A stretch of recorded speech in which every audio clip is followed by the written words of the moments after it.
જય Goga organic farm કંથરાવી ગામ તાલુકો ઊંઝા જિલ્લો મહેસાણામાં જીવામૃત આપણે તૈયાર થયેલું છે. થોડું આપણે ઘઉંના પિયતમાં નાખ્યું હતું. આ બાકીનું આ ડ્રમમાં છે, આ ડ્રમમાં પણ છે અને આ ડ્રમમાં પણ છે. હવે વધેલા જીવામૃતને આપણે એની સમય મર્યાદામાં એ પોતે બેકાર ન થઈ જાય એટલે એની કાર્યક્ષમતા જળવાઈ રહે એટલા માટે આપણે એક નવો નુસ્ખો અપનાવ્યો છે.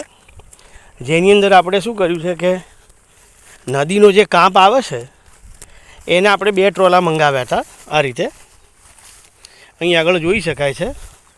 અને આ 2 ટ્રોલાની અંદર આપણે આ એની જે એકદમ ઝીણી કાંપની નદીના કાંપ છે, આ 2 ટ્રોલા, એને અંદર આપણે આ પાઇપ ગોઠવી છે લોકવાળી.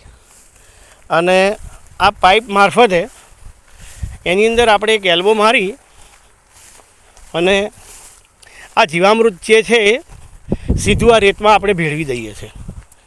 એટલે રેતીની અંદર ઉતરી જશે અને જીવામૃતના બેક્ટેરિયા પણ એમાં જળવી રહેશે, કેમ કે અંદર ભીનાશ છે એટલે. અને માટી જે છે એ ઘન જીવામૃતનું સ્વરૂપ લઈ શકે છે. આ એક નવો નુસ્ખો છે. આશા છે કે આની અંદર બેક્ટેરિયાનું જીવન જળવાઈ રહેશે. હવે આપણે આ રીતે આ રોલ ભરેલી છે અને એને આપણે આ એલ્બોની અંદર રેડી રહ્યા છીએ આ રીતે.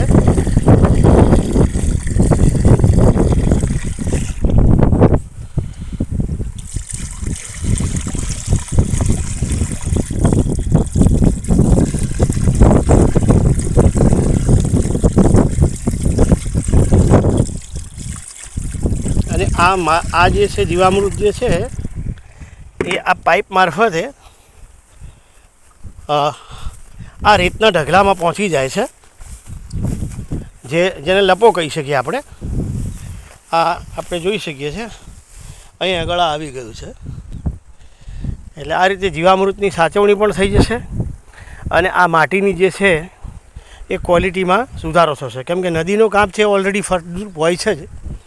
અને એની અંદર જો જીવામૃત ભેળવવામાં આવે તો એ વધારે ફળદ્રુપ બને અને પછી એ માટી જે છે એનો આપણે ખેતરમાં છંટકાવ કરી શકીએ ઘન જીવામૃતની જેમ.